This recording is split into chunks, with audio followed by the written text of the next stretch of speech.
यानी कि डिग्रेडेशन क्या होता है बेटा?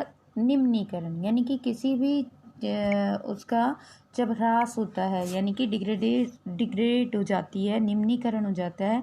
और हम सोइल का कंजर्वेशन कैसे कर सकते हैं? तो मेन जो फैक्टर्स हैं जो सोइल डिग्रेडेशन के लिए इम्पोर्टेंट रोल प्ले करते हैं, वो हैं जो हमारे natural factors can lead degradation of soil, factors which lead to soil degradation and deforestation, over grazing, over use of chemical fertilizer and pesticide, rain wash, landslides and floods. These are the main factor of degradation.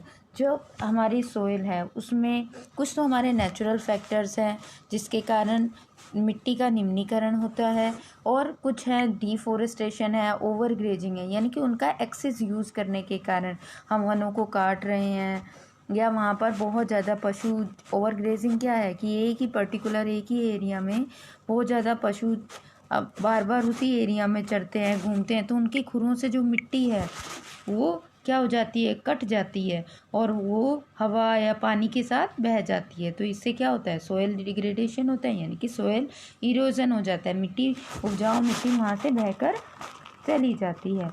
Over use of chemical fertiliser and pesticide, जो हमारे agriculture में जो हम chemical fertiliser over use, यानी कि एक access मात्रा में अगर हम उनका यूज़ करते हैं तो भी हमारी क्या होता है? सोयल डिग्रेडेशन होता है। अब आता है सोयल कंजर्वेशन, यानी कि हम मिट्टी को संरक्षित कैसे कर सकते हैं। इसमें फर्स्ट आता है मल्चिंग।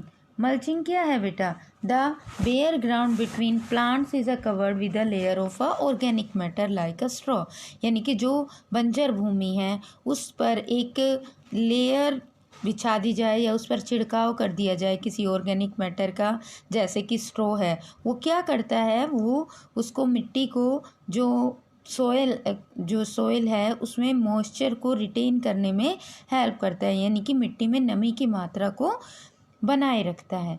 नेक्स्ट आता है हमारा कंटूर बैरियर्स, यानी कि जो कंटूर बैरियर्स क्या है? यानी कि जैसे जो हिली एरियाज़ हैं उसमें हम सोयल इरोजन को रोकने के लिए बैरियर्स लगा देते हैं, यानी कि जैसे स्टेप वाइज एक बीच में जो ढलान वाले एरिया में जो खेती की जाती है उसमें पानी से इरोजन ना हो, मिट्टी बहकर या कटकर ना जाए, इसके लिए हम क्या करते हैं? बीच बीच में बैरियर्स खड़े कर देते हैं, यानी कि रुकावट, बाधा खड़ी कर देते हैं। और जैसे कि कोई घास की पट्टी लगा दी बीच में, या स्टोन्स लगा दिए, और उनके बाद जस्ट क्या करते हैं? उनके बाद गड्ढे खोद दिए जाते हैं, ट्रेंचेस मतलब गड्ढे खोद दिए जाते हैं जिसमें वो पानी क्या है? कलेक्ट होता रहता है।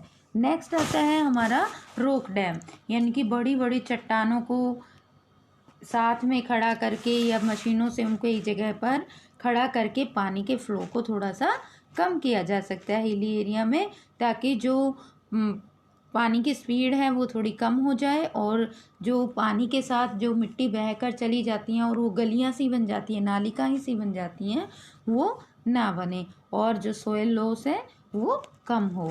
नेक्स्ट हमारा आता है टेरेस फार्मिंग।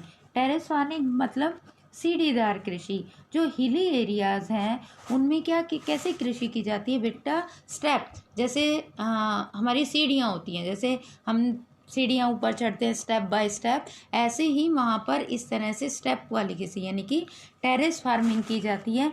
अगर हम उसके अकॉर्डिंग मान लो कोई हिली एरिया है ऐसे, और उस पर हम ऐसे ही अगर हम कृषि करेंगे तो फ्लो क्या होगा? पानी का फ्लो बहकर ज़्यादा आएगा और वो इरोजन मिट्टी का ज़्यादा होगा। लेकिन हम क्या करते हैं?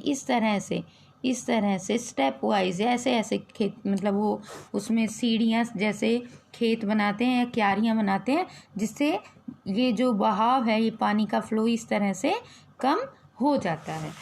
नेक्स्ट हमारा है इंटरक्रॉपिंग।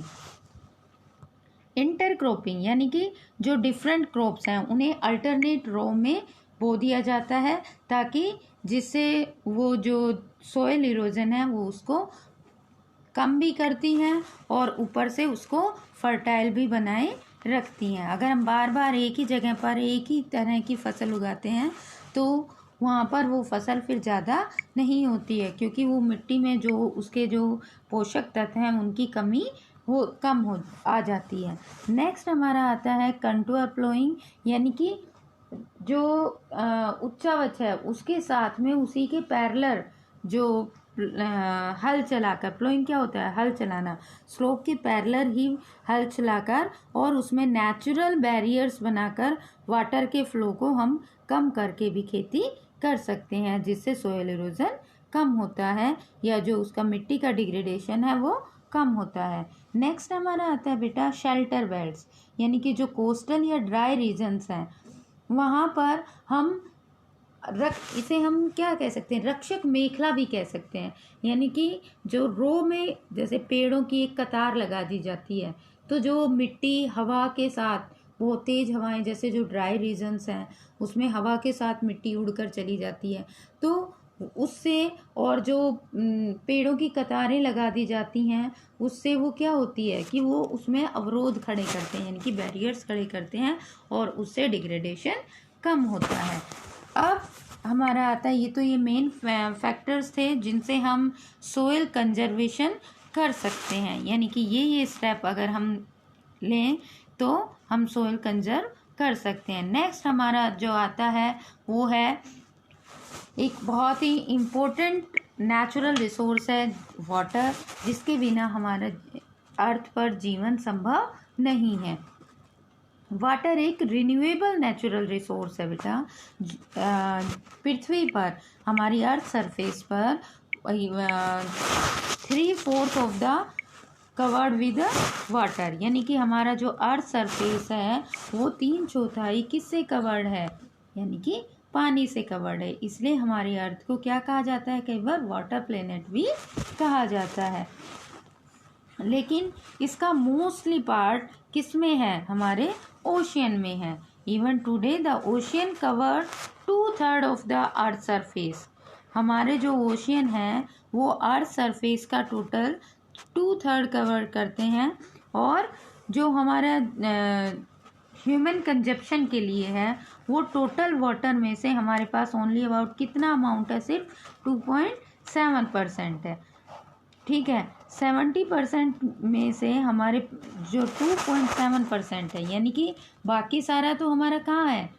100% में से हम जो ह्यूमन कंजप्शन के लिए, यानी कि मनुष्य जो अपनी ज़रूरतों के लिए यूज़ करता है वो सिर्फ हमारे पास 2.7% है। और उस 2.7% का भी हमारा 70% कहाँ पर है बेटा? ग्लेशियर में, यानी कि वो आइस के रूप में जमा हुआ है। 1% fresh water is available and fit for human use. Only हमारे पास 1% वाटर ही ऐसा है जो हमारे फ्रेश वाटर के रूप में हमारे पास अवेलेबल है। जो वाटर है ये एक बहुत ही प्रीसियस सब्सटेंस है अर्थ पर, यानी कि बहुत ही एक मूल्यवान रिसोर्स है। इसके बिना जीवन संभव नहीं है, और इसको हम ये एक रिन्यूएबल रिसोर्सेज है, यानी कि ये रिन्यूड होकर दोबारा से हमें प्राप्त हो जाता है। आपने पहले भी क्लासेस में पढ़ा होगा वाटर साइकिल की इवेपोरेशन होता है, फिर ऊपर जाकर कंडेंसेशन होता है, फिर प्रेसिपिटेशन होता है, और दोबारा से हमें पानी कहाँ मिल जाता है? दोबारा से हमें पानी वाटर साइकिल के रूप में दोबारा से हमें मिल जाता है। नेक्स्ट हमारा आता है बेटा प्रॉब्लम्स ऑफ वाटर अवेलेबिलिटी। इसमें थोड़ा सा ये रह गया है कि हम वाटर का यूज़ किस किस में करते हैं। तो वाटर्स का यूज जो मेनली है वो drinking, washing, production of agriculture, industry, generating electricity, इन सब में हम क्या करते हैं? वाटर का यूज़ करते हैं। अब जो मेन आ जाता है प्रॉब्लम्स ऑफ वाटर अवेलेबिलिटी, यानी कि एक बहुत ही बड़ी समस्या जो आज का विश्व फेस कर रहा है कि वाटर की अवेलेबिलिटी, यानी कि पानी की उपलब्धता, ये एक बड़ी समस्या हमारे सामने उभर कर आई है। There is a scarcity of water is a many region of the world. विश्व के बहुत सारे क्षेत्र ऐसे हैं जहाँ पर बहुत ज़्यादा पानी की कमी है। मोस्टली वो कौन से हैं? अफ्रीका के western parts, west Asia, south Asia parts और वेस्टर्न यूएसए। ये सब ऐसे एरिया हैं वर्ल्ड में या ऐसे इनमें है जहाँ पर वाटर की बहुत ही ज़्यादा शॉर्टेज या कमी पाई जाती है। यहाँ पर जो सीजनल या एनुअल प्रेसिपिटेशन है वो बहुत ही कम होती है। अब आ जाता है बेटा कंजर्वेशन ऑफ वाटर रिसोर्सेज, कि हम वाटर का कंजर्वेशन कैसे कर सकते हैं, यानी कि पानी का हम कैसे संरक्षित कर सकते हैं, पानी को कैसे बचा सकते हैं। क्योंकि हमने बहुत बार देखा है, ऐड बनाते हैं या स्लोगन्स लिखते हैं जल ही जीवन है, लेकिन हम कौन कौन से कारण हैं या कौन कौन से मेन स्टेप्स हैं जिनको हम अप्लाई करके वाटर को कंजर्व कर सकते हैं। वाटर क्या है, एक रिन्यूएबल रिसोर्स है और ये हमें रिसाइकिल होके दोबारा से प्राप्त हो जाता है। और मेन जो हमारी प्रॉब्लम आ रही है वो हमारे जो फ्रेश वाटर रिसोर्सेज हैं उसमें पॉल्यूशन, उनके ओवर यूज़ के कारण या उसमें पॉल्यूशन के कारण, कि जो हम डिस्चार्ज अनट्रीटेड जो भी सीवेज है वो उसमें छोड़ देते हैं, या एग्रीकल्चर केमिकल्स, यानी कि जो हम खेती के लिए जो भी केमिकल्स फर्टिलाइज़र यूज़ करते हैं वो वाटर बॉडीज़ में जाकर मिल जाता है और पानी प्रदूषित हो जाता है और वो यूज़ करने लायक नहीं रहता है। तो इन सब का हम केयरफुली यूज़ करें, यानी कि हम वाटर पॉल्यूशन पर कंट्रोल करें। ट्रीटिंग जो उसको क्या है, जो भी उसमें जो हम फ्रेश वाटर बॉडीज़ में या जो भी वो हम उसमें छोड़ते हैं उससे पहले उसको ट्रीट किया जाए, यानी कि उसको शुद्ध किया जाए। Forest and water other vegetation, दूसरा इसमें आ जाता है forest and other vegetation cover slow surface run of and replace undergo water. जो वन है और जो हमारी नेचुरल वेजिटेशन है ये क्या करते हैं बेटा, इनकी जड़ों के कारण हमारी जो पानी है वो धीरे धीरे हमारे अंडरग्राउंड उस पर पहुंच जाता है, जिससे अंडरग्राउंड वाटर लेवल बढ़ता चला जाता है। नेक्स्ट हमारा आ जाता है बेटा इसमें natural vegetation. Natural vegetation and a wild life. Natural vegetation क्या है, जो हमारा प्राकृतिक रूप से जो वनस्पति हमारी अर्थ पर पाई जाती है वो नेचुरल वेजिटेशन है। और वाइल्ड लाइफ यानी कि जो भी जीव जंतु पाए जाते हैं। ये जो नेचुरल वेजिटेशन है और ये जो वाइल्ड लाइफ है ये मिलकर एक सिस्टम का निर्माण करते हैं, जिसे हम क्या कहते हैं, इको सिस्टम कहते हैं। ये एक दूसरे से इंटर रिलेटेड हैं और एक दूसरे पर इंटरडिपेंड है। वो जैसे आपने पढ़ा था हार्बीवोर्स पर कार्निवोर्स, प्लांट्स पर हार्बीवोर्स डिपेंड करते हैं, हार्बीवोर्स पर कार्निवोर्स। इस तरह से ये एक सिस्टम बन जाता है और ये एक दूसरे पर इंटरडिपेंड है।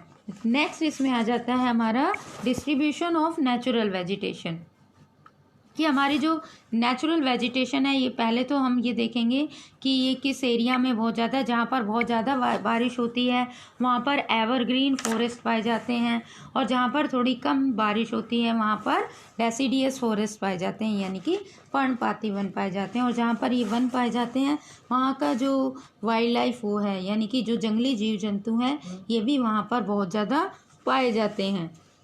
Conservation of a natural vegetation and a wild life, हम नेचुरल वेजिटेशन और वाइल्ड लाइफ को कैसे कंजर्व कर सकते हैं।